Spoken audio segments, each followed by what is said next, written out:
بسم اللہ الرحمن الرحیم والصلاة والسلام علی رسولہ الکریم وعلی آلہ وصحبہ اجمعین اما بعد۔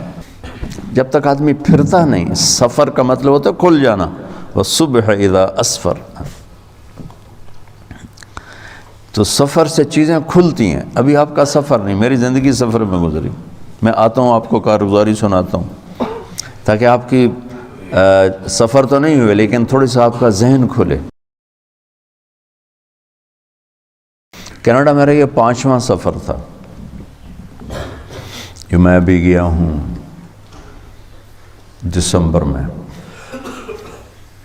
سب سے پہلے 93، پھر 98، پھر 2000، تو پھر مئی 2017 اور پھر دسمبر 2017۔ وہاں ایک کانفرنس تھی، اور میں نے زندگی میں بڑے سفر کیے ہیں لیکن ایسا منظر، ایسی کانفرنس زندگی میں پہلی دفعہ دیکھی، اور اتنا بڑا مجمع، چلانے والے سب نوجوان۔ اس کا نام ہے RIS۔ 2003 میں شیخ طارق السویدان ہیں کویت کے، قرآن کے بارے میں بڑی ان کے مضامین ملتے ہیں اس پر میڈیا میں، وہ اور کچھ امریکہ سے، کچھ ساؤتھ افریقہ سے، تو انہوں نے پہلی کانفرنس کی، انہوں نے اپنی طرف سے 2500 کہ 2000 کا انتظام کیا، ایک چھوٹا سا ہال انہوں نے کرائے پر لیا، اور مزے کی بات یہ ہے کہ آنے کا ٹکٹ رکھا، کیونکہ وہ تو سارے پیسے والے لوگ نہیں تھے لڑکے، وہ تو ٹکٹ بیچ کر اس کا ہال کا کرایہ، لائٹنگ، سیٹنگ، وہ سارا کچھ جو خرچ ہونا تھا اسی سے انہوں نے نکالنا تھا، تو انہوں نے $60 کا ٹکٹ رکھا۔ $60 کافی ہیوی اماؤنٹ ہے وہاں کے ماحول کے لیے، اور ہفتہ اتوار، جمعہ ہفتہ اتوار 3 دن انہوں نے اس کا 3 شامیں، یعنی ہفتے کی شام اور اتوار کی شام اور پیر کی شام رات تک، تو 3000 کا مجمع اکٹھا ہو، 3500 کرسیاں کم پڑ گئیں، وہ بڑے حیران ہوئے، اور سب نوجوان بچے بچیاں، تو اس سے ان کو ایک حوصلہ ملا۔ انہوں نے پھر اس کو، ان کا خیال تھا ایک دفعہ کریں گے بس، لیکن شیخ طارق سویدان نے جب وہ سارا منظر دیکھا تو انہوں نے جاتے جاتے اعلان کیا کہ اگلے سال بھی یہ محفل ہوگی، بلکہ ہر سال ہوگی، تو ان کو ہمت ہو گئی۔ تو اب جو میں گیا ہوں تو یہ ان کی غالباً 16ویں مجلس تھی 2017 میں، اور کوئی 20,000 کا مجمع تھا،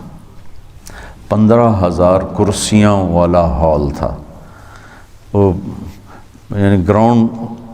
زمین سے ایک تہ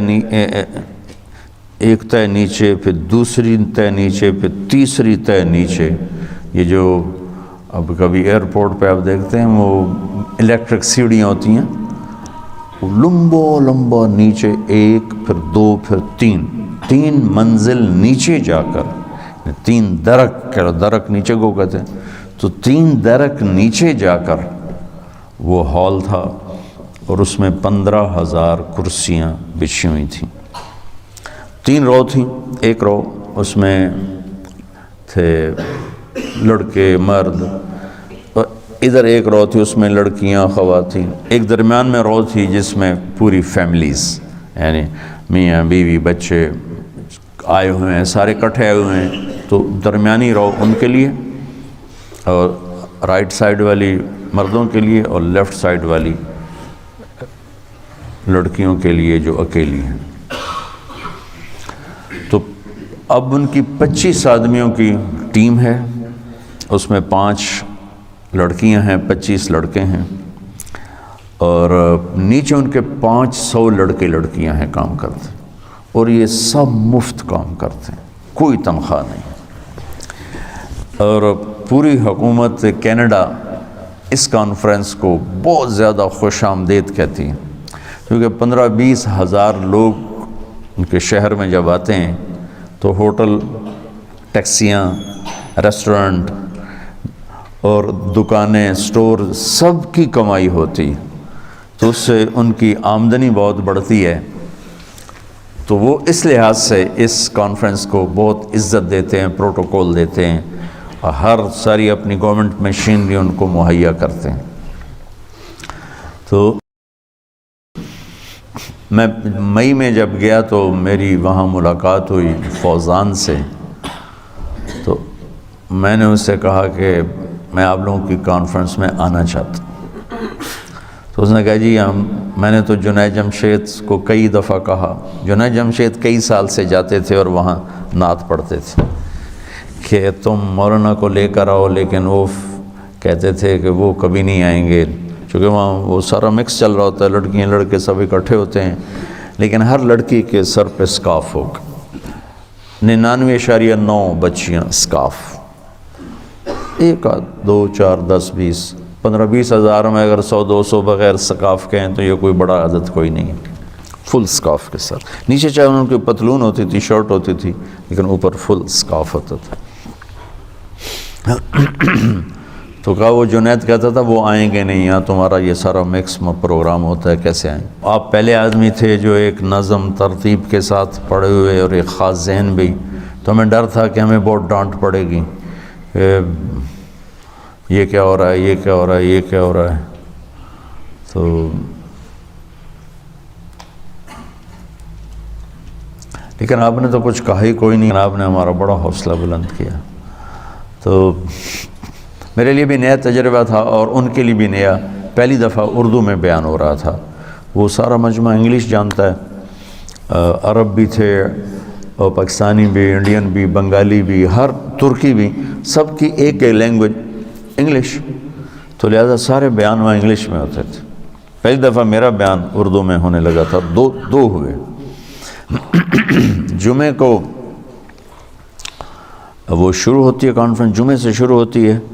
تو انہوں نے میرا خطبہ رکھا تھا، ایک بیان۔ پہلے میں سمجھا کہ شاید پورا میرا ہی خطبہ ہوگا، لیکن انگلش میں تفصیلی بیان تھا، اور پھر بعد میں عربی میں، جیسے ہمارے یہاں پہلے اردو میں بیان ہوتا ہے، پھر عربی میں 2-4-5 منٹ کا خطبہ ہوتا ہے۔ تو وہ وہاں جا کے مجھے پتہ چلا کہ تفصیلی خطبہ نہیں ہے، تفصیلی خطبہ تو انگریزی میں ہے، اور بعد میں جیسے یہاں ہوتا ہے 2-4 منٹ کا، وہ انہوں نے میرے ذمے کیا، نماز بھی میرے ذمے کی، تو میں نے مختصر سا خطبہ اور نماز پڑھائی۔ یہ پہلی ان کی مجلس، پھر اس کے بعد ان کی شروع ہو گئی نشست، میں اس میں شریک نہیں ہوا۔ ہفتے کے دن، اچھا یہ جتنے لوگ آئے ہوئے ہیں 3 دن کے لیے جو شریک ہیں $60، جو 2 دن کے شریک ہیں $50، اور جو آخری نشست کے لیے آئے ہیں $20 $10، کوئی نہیں تو مفت بھی آ جاؤ، اس دن مفت بھی ہوتا ہے۔ تو آپ حیران ہوں گے بچوں، میں پوری دنیا میں پھرتے ہیں، اجتماع بھی ہوتے ہیں، مجھے وہ فوزان نے نا پیچھے سے یوں آگے تک ہال کا معائنہ کروایا، 15,000 کرسیوں کے ہال میں کرسی خالی کوئی نہیں تھی، صرف آگے چند رو انہوں نے خالی خود رکھی ہوئی تھی، جس میں کوئی VIP آ جائے، ان کا کوئی مہمان آ جائے، کوئی غیر مسلم آ جائے دیکھنے کے لیے، تو انہیں وہ وہاں ان کے لیے کرسیوں کا انتظام کیا ہوا تھا، باقی سب فل، اور سب نوجوان، بہت کم تھوڑی عمر کے لوگ۔ تو میں وہاں ہفتے کو رات کو پہلا میرا بیان تھا، تو میں نے ان سے کہا کہ آج پہلی دفعہ مجھے زندگی میں انگلش بھلا دینے کا دکھ ہوا ہے۔ میں بھولا نہیں، بھلایا تھا میں چونکہ کالج سے ادھر آیا تھا اور اچھے اسکول کالج سے آیا تھا، تو میرا بولنا پڑھنا انگلش کا بہت اچھا تھا۔ اچھا مجھے یعنی انگلش بولنا، اردو بولنا کوئی میرے لیے کوئی وہ زیادہ فرق نہیں، فرق تو ہوتا ہے دوسری لینگویج کا، لیکن آسانی کے ساتھ میں اگر اس کو یاد رکھتا تھوڑا بھی تو میرے لیے کوئی بیان کرنا مسئلہ نہیں تھا وہاں. مجھے بڑا دکھ ہوا کہ میں نے ان سے کہا میں نے انگلش کو بھلایا ہے، میں آج اس پر افسوس کر رہا ہوں کہ کاش میں اس کو نہ بھلاتا تو آج میں آپ سب سے ڈائریکٹ بات کرتا. اب یہی ہو سکتا ہے کہ اردو سمجھنے والے شکر کرو اور نہ سمجھنے والے صبر کرو، اور اس کے علاوہ کچھ نہیں ہو سکتا ہے. اور میں کوشش کروں گا کہ میں اپنی اس لینگویج کو دوبارہ زندہ کروں. تو خیر میں نے بیان سے اندازہ لگایا کہ 60-70% لوگ تو اردو ہی والے تھے، 30-35% تھے جو نہیں سمجھتے. تو ان کو انہوں نے کیا انتظام کیا، کوئی 30 فٹ بڑی سکرین لگائی، 3-4 سکرینیں لگائیں، اور ایک انہوں نے ایکسپرٹ آدمی لیا پیسے دے کر جو سرکاری تقاریر میں یہ کام کرتا ہے کہ وہ اتنا ماہر ہوتا ہے کہ جب وہ بات سنتا ہے تو اس کے ساتھ ہی اس کو ٹک ٹک ٹک ٹک ٹک ٹک ٹک وہ لیپ ٹاپ پہ نا وہ اس کو ٹائپ کرتا ہے، وہ اس کو اس پہ چڑھا دیتا ہے سکرین پر. تو باقی جو لوگ تھے وہ سکرین پر وہ نیچے میرا جو اوپر میری تصویر تھی نیچے وہ سارا انگلش میں لکھا ہوا آ رہا تھا، تو وہ سارے اس کی طرف متوجہ تھے. انہوں نے جگہ جگہ انہوں نے سکرینز لگائی ہوئی تھی، اور سارے انہوں نے جو آئے ہوئے تھے علماء حضرات، ان کو وہاں ایک سب سے بڑا ہوٹل ہے فیئر ماؤنٹ 7 سٹار ہوٹل ہے، سب کو انہوں نے وہاں مہمان ٹھہرایا ہوا تھا. اور اگلے دن پھر اتوار کو مغرب کے بعد میرا بیان تھا، اور پھر رات 11 بجے انہوں نے بلا کر مجھ سے آخری دعا کروائی. موسم -10 15 -15 -10، وہ تو پانی بھی یوں پھینکو نا تو وہ نیچے جانے کی بجائے نا ہوا میں ہی برف بن جاتا ہے، یعنی برف بن کے نیچے گرتا ہے. اتنی سردی، شدید قسم کی ٹھنڈ، اور برف باری، دو دب، سڑکیں، چھتیں، اور اتنے گندے موسم میں ان کا نظام صحیح چل رہا تھا. میرے سامنے ریلوے اسٹیشن تھا، تو میں پورا ہفتہ رہا میں ایک ہی کمرے میں، تو ہر گاڑی ٹائم پر آ رہی اور جا رہی، آ رہی اور جا رہی، شدید برف باری اور ایسے بارش کے قطروں کی طرح. اور ان کا نظام چونکہ دیانتداری پر ہے،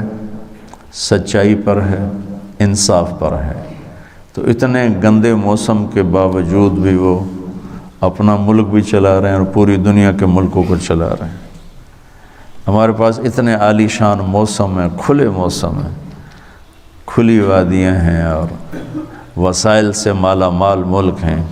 لیکن ظلم کی بنیاد ہے، بددیانتی ہے، جھوٹ ہے. تو ہمارے اپنے نظام بھی ٹوٹ گئے، ہم خود بھی ٹوٹ کے بکھر کے منتشر ہو کے رہ گئے. سچائی، دیانتداری، انصاف، یہ 3 ایسے آفاقی اصول ہیں جس پر کافر آ جائے تو چمکے گا، مسلم آ جائے تو دونوں جہانوں میں چمکے گا. اور ظلم، زیادتی، جھوٹ، خیانت، یہ ایسی برائیاں ہیں، اس پہ کافر ہو تو بھی ہلاک ہے، مسلمان ہو تو بھی ہلاک ہے. تو ان ملکوں میں جا کر یہ بہت زیادہ احساس ہوتا ہے کہ ہم بددیانتی کے سمندر میں ڈوب کے، جھوٹ، بددیانتی،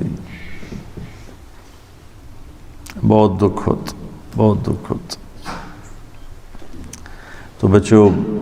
اللہ سے مانگو اپنی زندگی میں سچائی کو لاؤ، دیانتداری کو لاؤ، زیادتی نہ کرو کسی کو، انصاف کرنا سیکھو اپنے آپ سے بھی اور اپنے ساتھیوں سے بھی اور اپنے عزیز اقارب سے بھی. سچ بولنا سیکھو اور اپنی زندگی کو دیانت اور صداقت سے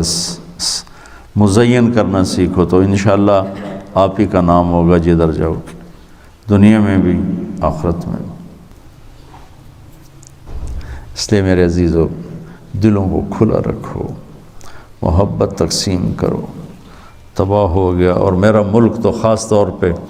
فرقہ واریت کی آگ میں جل کے راکھ ہو گیا۔ پتہ نہیں اس کا کوئی علاج بھی ہوگا کہ نہیں۔ بہرحال آپ سب سے دعا کی درخواست ہے۔